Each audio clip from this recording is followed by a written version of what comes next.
Hey, everybody, and welcome back to Real Talk with Isabel. So, thank you guys for following, liking, listening, subscribing, all of that. I hope you guys enjoyed last week's podcast. This week's podcast, definitely different than last week's. Today's kind of more of a really serious subject. If you guys don't know, I used to have a podcast before called Motherland. We talked a lot about BIPOC and spirituality and how the BIPOC community, moves, understanding being, a person of color. Like, how does that work with spirituality? And with that, we covered a lot of things that are, in our DNA, ancestral traumas, how to process through that and whatnot. So go check that out. That's still up. We're no longer recording, but that podcast is still available. And I know that people still really enjoy it. But there was a lot of things that happened this week, as you guys know, in the news here in the United States. So I thought this would be a really great time for us to just kind of talk about it. So today's definitely heavy. It's also sacred. So let's set the intention that may this conversation be guided by truth, compassion, and healing. We're definitely going to talk about Trey Reed, if you haven't heard recently, and we'll go over Demartravion, which that's his full name, but I'm going to say Trey during it. So just letting you know, that's what I have, read that he was kind of goes by. So I just want to set the intention that, that we honor light on this. I know that I'm sure his family, his friends, community is definitely carrying a lot of grief. But I want to just kind of talk. So let's just talk about what happened. I'm kind of like, how am I even going to hit this? There's so much that I want to say. I'm not going to go into my educational background on things or why I kind of coming at this a certain way between being spiritual, loving, understanding, my own history, the history of others. Just, oh my God, I feel like I'm babbling. Okay. On September 15th, 2025, Trey Reed, a 21-year-old student at Delta State University, was found hanging from a tree near the pickleball courts on campus. The coroner said there was no signs of physical assault, and the investigators have reported no evidence of foul play. But Trey's family and community don't accept that as the full truth. His cousin said, that his cousin was noted saying, like, don't let this sweep under the rug. There's been a lot of questions. There's a lot of concerns from the community. They are, ruling this. It seems like right now they're leaning towards that this is suicide. But there has been rumors of, broken bones. The guy, he was lynched. Like, what Black man is going to lynch himself? Like, make it make sense. It doesn't. It really doesn't. I'm sorry I'm saying that. And especially a Black man to lynch himself, hanging from a tree. Like, there's so much in context right here that just, no, we can't just rule this as a suicide. They just can't. And in the state of Mississippi, like, what? I'm trying my hardest to stay focused on this, but, just the image of a young Black man hanging from a tree in Mississippi carries a lot of weight, and that can't be separated from history. Okay. When we talk a lot about lynching and the symbolism and lynching was never just about, killing one person. Like, it never was about that. It was a tool of like racial terror, especially in the South. Now, I'm just going to just trying again. I know I'm going to repeat myself, sticking to like what I can make this as simple as I can without going this way and this way and this way. But from the late like 1800s through the mid 1900s, there's thousands and thousands of Black men, women, children. They were lynched. Mississippi had some of the highest numbers. And these weren't private acts of violence. They were literally made public spectacles. Like, if you really dug into history, you understand these were public spectacles. I mean, people brought their families out to watch this. Sometimes they were advertised in advance so people knew it was happening. And this was meant to really send a message of like, you need to stay in your place. You need to follow, quote, these rules, or this could be you. It was a threat. It was a threat. And honestly, a lot of people don't know. It took until 2022, that's literally just 3 years ago, for the United States to finally pass a federal anti-lynching law. Like, what? And that just tells you how long this wound has been ignored. Like, this should have been passed years, decades ago, like, and it literally just passed 3 years ago. And even though, like, that's why, like, Trey's death doesn't just touch his family or, the campus. It touches the entire collective memory, for those of what it means to be Black in America. And also, I'm going to add this, but, also to be BIPOC in this country, because this country was built on racial control. It was built on systems of racial control. Yes, it was. Period. Anyone that wants to argue that, we can argue it. I don't really want to right now, but it was built on systems of racial control. Go read your history books, like really history, not even the history books they have in schools. Like, go read the freaking look up stuff, study, you'll understand. There's a lot of reasons going way back when to why do systems of power lean on fear and separation, right? Why? And this comes up so much. And this is a very hard topic for me to stay focused without being compassionate, in the sense of my compassion is going to go haywire and I'm going to just go off the radar, because I can. But, like, honestly, when people are afraid, they stay silent. They don't ask questions. They turn on each other instead of, turning to each other. And that is what has been the driven thing that has been happening since, I don't care, since, like, in the last year. This is what has been happening, is a sense of, like, this control, right? People are like, why are they building? Because they want the fear. Fear is control. Fear is control.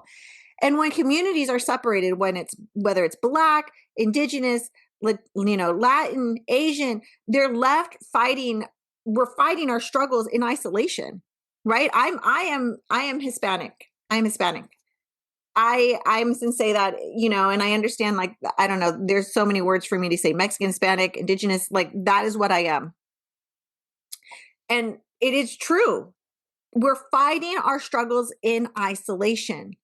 And we have been for so long. Like, I did a video that went viral on TikTok. It got muted. It got taken down. It got tons of views. But what I was trying to communicate was just that we have been fighting our struggles in isolation, right? People are like, where were, Hispanics during, the civil rights movement? I'm like, they were literally having the Wetback Act, that's what it was called, and counting us out, like literally carting and deporting us by the thousands, more than even now. Like, they want us isolated. So we lose the chance to see how connected our liberation really is. Division protects the systems that benefit from our pain. Unity threatens those systems, because together we're too strong to ignore. We're way too strong to ignore. With education, with understanding, we're way too strong to ignore. And this whole thing that happened, it was like, I don't care. You can't blow this under the rug. It can't. I don't really want to talk too much about Charlie Kirk, but even though, I feel like there was like this is my own feeling of, like, this racial divide that was trying to be created. But I want to go into, like, a little bit deeper into, like, this spiritual layer, because me, I got to bring it back to the spiritual layer. There is an amazing, amazing book called My Grandmother's Hands. If you guys haven't had an opportunity, read it. Read it. My Grandmother's Hands. Okay. And it talks about how trauma doesn't just live in our minds. It lives in our bodies, in our nervous systems, even in our DNA. The author writes that our bodies are where we fear, hope, and react. Our bodies are where we experience most of our pain, pleasure, resilience, and joy. That means the terror our ancestors experienced didn't disappear when they passed. It shaped their bodies. That tear shaped their survival instincts. And those patterns can be carried forward through generations. You guys don't need me to quote, Animal Kingdom and show how, animals have learned how to move a certain way because of their past ancestors. They learned how to get food and learned how to survive. That is the same for us as humans. We have learned how to survive, right? This trauma in our past has shaped our survival instincts. It is literally part of our DNA. So when people are like, oh, I don't know why you don't get over it, it's part of our DNA. It is part of who we have. It is part of our nervous systems. And it just doesn't, it goes deep. So that's why when a Black man is found hanging from a tree, it doesn't only hurt Black communities, it reactivates something ancient. It literally reactivates something ancient. For Black people, it awakens the memory of slavery, lynching, Jim Crow, and ongoing racial violence, right? It stirs the pain of mothers who feared their sons wouldn't make it home and fathers who were stripped of safety and dignity. It's still going. It's still freaking going. And it reopens the wounds of being told again and again that your life is disposable. Your worth is negotiable. Like, are you freaking serious? Are we really serious? This is what, it's not something you just quote get over. It's part of how you were created, what you were created in. I hate to say it like that because that's the truth. It's in your DNA. Trauma is stored in the DNA. So for Indigenous people, right? For Indigenous people, I'm going to say it may trigger the memory of massacres, stolen land, boarding schools, right? For, Latinx, Hispanic communities, it stirs the echoes of colonization, displacement, exploitation. For Asian communities, it recalls, it's the fear of exclusion, maybe targeted violence. Can't really say a lot for Asian communities, and be really honest. I don't have Asian in my blood, but I understand they're also part of the BIPOC community. Because I think all BIPOC communities, and I'm not trying to take this out of the Black communities because this is way deeper there. But I need you to realize the separation that is occurring in some sense of what I feel the system wants it to occur. And I'm like, that's not going to happen. Because all BIPOC communities knows what it feels like to be othered, to be dehumanized, to carry pain that didn't start with us but still lives in us. And I will definitely say there is more ethnicities that feel this, right? Black people than other people, that this is still part of it. But everybody has a historical context of being other. So living in our DNA means this: our bodies hold memory even when our minds don't. It's why our heart races in certain situations, even if we can't explain why. It's why entire communities carry fear in places where violence once occurred. Trauma becomes part of the body's blueprint. As somebody that works with thousands and thousands of people, I have seen people carry trauma from past lives. I have seen people carry traumas from their ancestors. It is why many of us in this point of time chose this life to carry and to process that trauma that was carried from our ancestors, to finally heal, work through it, stand in our power, own our voice, and come together. We chose this lifetime for a reason. There's hope. Healing also lives in our DNA. Joy, resilience, creativity, and love, they're passed down too. They are. I'm proud of my heritage. I am proud of my culture, and I'm proud of the strength of who I am because it came before me. And when we choose to heal through movement, breath, community, and spirit, we don't just heal ourselves. We shift the line for generations to come. We shift the line for our children. We shift the lines for our future. We heal our ancestors. We do. You really do. I literally have chills. So how do we begin to work through this ancestral trauma? You first have to name it. We have to stop pretending it doesn't exist. Naming it honors the ancestors who carried it. You have to name it. And I think that's at times one of the hardest things, because when we name it, we can get stuck in the naming of it. We can get stuck in the anger, the frustration, the pain. You have to actually feel that too. You have to feel that too. You got, and in feeling it, you're bringing it back into the body. That second, you got to bring it back into body. Healing isn't just intellectual, it's somatic. Breathing, praying, grounding, drumming, dancing, crying. These are releasing what's been trapped in the nervous system for thousands and thousands of years, because like I said, it carries in your DNA. So when you were releasing it, you were releasing it, that of your ancestors as well. And third, we do it together. Trauma isolates, but healing happens in community. It does. And fourth, we call in spirit. Whatever that looks like for you, God, ancestors, higher self. Healing ancestral pain requires spiritual connection, because this is bigger than us. It is bigger than us. Where do you put it, right? Where do you put the pain? Who's there to hold it? Your community, God, your higher, whatever your higher being is, your ancestors. And that's where unity comes in, because trauma divides us. Oppression thrives when we fight alone. But when we stand together, Black, Indigenous, Latinx, Asian, and beyond, we begin to shift the vibration. We start shifting it. Unity says, my struggle is your struggle. Your healing is my healing. Unity turns wounds into wisdom, fear into power. And I know people are still fighting this because you're like, you don't understand my fight. You know what? You're right. I may not understand your fight. I can understand my ancestors' fights. You understand your ancestors' fight, but we all have a commonality in it. We all are fighting. So coming together and realizing that, yes, I'm standing with you. I want to help you carry your struggle in your healing, and vice versa. Unity turns, like I said, wisdom. I gotta pause. Unity turns wounds into wisdom and fear into power. It says you cannot silence us. You can't pit us against each other, and you can't erase our collective strength. It's the medicine that transforms like that inherited wounds into future freedom. And I don't think, like, I can't stress that enough. I mean, this is why I preach it, but I never feel like I have the right words to give it.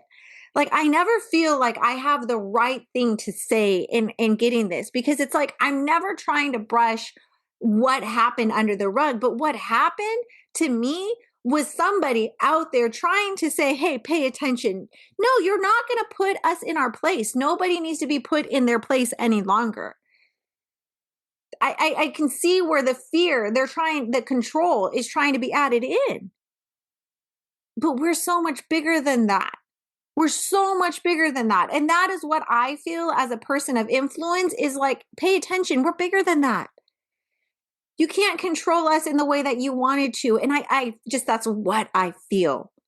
I do. And I'm not here to read this as a psychic medium. I know I can, but I'm like, look, this isn't something that's like, hey, you know what? We're going to stand back on this. Absolutely freaking not.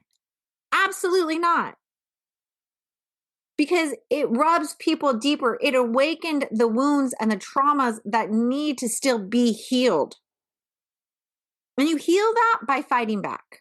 You heal that by unifying. You heal that by releasing and changing the script. It's easier said than done. I know. It's easier said than done.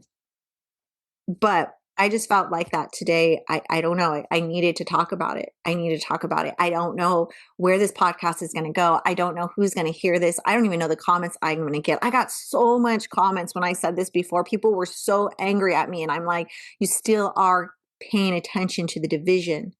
Again, I am not trying to at all say like this was a big thing that should not be brushed under the rug, as I feel the authorities are trying. This isn't. This is bigger. So I want to just close out today by just inviting you to pause and just breathe. Sending love, sending light to Trey's family, to his soul, to every ancestor who carried this pain. Sending that light out to the generations still to come. see them free, safe, and whole. Allowing myself or allowing you to repeat, just truth will be revealed. Healing is possible. Justice is sacred, and unity is our power. This isn't the time to turn on each other. This is the time to turn to each other. And I don't think anyone's turning towards, like, turning against each other. Please note that. I don't think that. I just feel like the separation that is trying to be created is there. That's all. I'm not saying we're fighting with each other, just feeling like they're trying to create separation. And it shouldn't be right now. So choose compassion over conflict, right? Truth over fear. What feels right to you, right? So sending again love to Trey's family. May his name be remembered. But I guess that's everything for today. So thank you guys for holding space with me today. Yeah, didn't expect this podcast to take this way today, but here we are. And I will talk to y'all later.